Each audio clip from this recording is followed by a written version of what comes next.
بسم اللہ کی برکت کا واقعہ۔ کہا جاتا ہے کہ کسی علاقے میں قحط سالی پیدا ہو گئی۔ اس قحط سالی کی لپیٹ میں نہ صرف انسان بلکہ چرند پرند سب اس کا شکار ہو گئے۔ مویشی مالکان بے حد پریشان تھے۔ اس دوران ایک مسجد کے مولوی نے جمعے کے خطبے میں نہایت یقین کے ساتھ یہ بات بتائی کہ اللہ کا نام لے کر یعنی بسم اللہ پڑھ کر دریا کو حکم دیا جائے تو وہ بھی نافرمانی نہیں کرتا۔ خطبہ سننے والوں میں ایک چرواہا بھی موجود تھا۔ مولوی کی یہ بات اس کے دل میں اتر گئی اور اس بات پر اس کا یقین کامل ہو گیا۔ اس نے واپس آ کر اپنی بکریاں کھولیں اور سیدھا دریا پر چلا گیا۔ اونچی آواز سے بسم اللہ الرحمن الرحیم پڑھا اور دریا کو کہا کہ وہ اپنی بکریاں چروانے کے لیے دوسرے پار جانا چاہتا ہے اور اسے کہا کہ مجھے اپنے اوپر سے گزرنے دے۔ یہ کہہ کر اس نے اپنی بکریوں کو لیا اور دریا پر چلتا ہوا دریا پار کر گیا۔ دریا کے دوسری طرف کا علاقہ گھاس سے بھرا پڑا تھا۔ درختوں کے پتے بھی سلامت تھے کیونکہ کسی کو یہاں تک آنے کی رسائی نہیں تھی۔ اس نے خوب اچھی طرح اپنی بکریوں کو سیر کروایا اور واپس لوٹ گیا۔ پھر یہ اس کا معمول بن گیا کہ وہ بکریاں پار چھوڑ کر واپس آ جاتا اور شام کو جا کر بکریاں واپس لے آتا۔ اس کی بکریوں کا وزن دگنا چگنا ہو گیا۔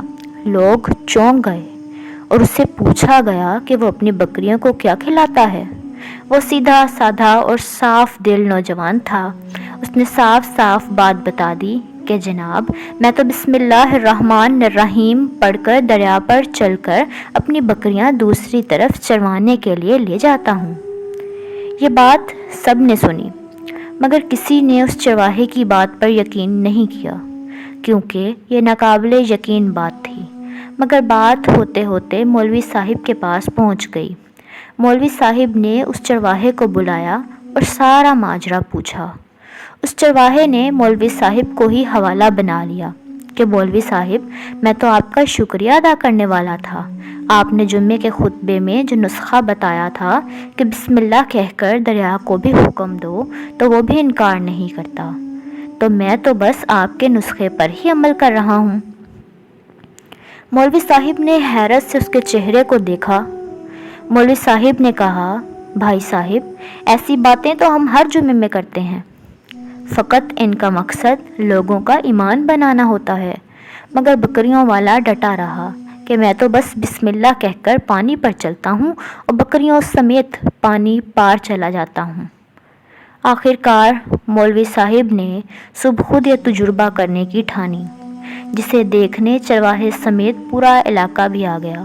مجمع زیادہ تھا۔ مولوی صاحب نے ایک دو بار سوچا کہ انکار کر دوں کہ کہیں ڈوب نہ جاؤں، مگر وہ جو مولوی صاحب کو کندھے پر اٹھا کر لائے تھے اب بھی جوش و خروش سے اللہ اکبر کے نعرے لگا رہے تھے اور مولوی صاحب کے حق میں تعریفیں کر رہے تھے۔ آخر کار مولوی صاحب نے اپنے ڈر کو دور کرنے کے لیے ایک رسہ منگوایا۔ پہلے اسے ایک درخت کے ساتھ باندھا، پھر اپنی کمر کے ساتھ باندھا، پھر ڈرتے ڈرتے ڈھیلا ڈھالا بسم اللہ پڑھا اور دریا پر چلنا شروع ہو گئے۔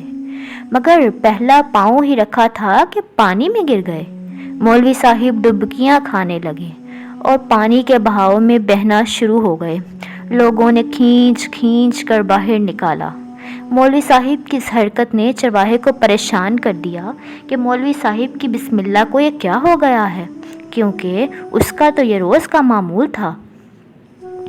اس کے اپنے یقین میں کوئی فرق نہ آیا۔ اس نے بسم اللہ کہہ کر بکریوں کو پانی کی طرف اشارہ کیا اور خود ان کے پیچھے چلتا ہوا دریا پار کر گیا اور پھر واپس بھی آ گیا۔ لوگ اسے ولی اللہ سمجھ رہے تھے اور اس کے حق میں نعرے لگا رہے تھے، مگر وہ سب سے بے نیاز سیدھا سادھا انسان تھا۔ وہ مولوی صاحب کے پاس پہنچا اور کہا مولوی صاحب میں آپ کی بسم اللہ کی تعریف سے کافی پریشان تھا، مگر پانی پر چلتے ہوئے مجھے آپ کی بسم اللہ کی بیماری کا پتہ چل گیا۔ اس چرواہے نے درخت سے بندھی رسی کی طرف اشارہ کیا اور کہا مولوی صاحب یہ ہے آپ کی بسم اللہ کی بیماری، آپ کی بسم اللہ کی برکت کو یہ رسہ کھا گیا۔ آپ کو اللہ اور اور بسم اللہ سے زیادہ اس رسے پر بھروسہ تھا، لہٰذا اللہ نے بھی آپ کو اس رسے کے حوالے کر دیا۔ پھر کہنے لگا، مولوی صاحب آپ بھی کمال کرتے ہو، میں نے آپ کے منہ سے سنا اور یقین کر لیا، اور میرے اللہ نے میرے یقین کی لاج رکھ لی، مگر آپ نے اللہ کا کلام سنا مگر یقین نہیں کیا، لہٰذا آپ کو اللہ نے رسوا کر دیا۔ محترم عزیز دوستو، یہی کچھ حال ہمارا ہے، ہماری نمازوں اور دعاؤں کا حال بھی یقین سے خالی ہے۔ اس قصے سے ہمیں یہ سبق ملتا ہے کہ محض زبان سے یہ اقرار کر لینا کہ ہم اللہ پر ایمان لائے کافی نہیں، دل میں اللہ تعالیٰ کی محبت اور ہر چیز کا یقین ہونا ضروری ہے۔ ہمیں دل سے یہ بات تسلیم کرنی چاہیے کہ اللہ تعالیٰ ہمارے ہر کام کو بہتر بنانے والا ہے۔ ہمیں دل سے اللہ تعالیٰ پر اور اسلام پر ایمان لانا چاہیے۔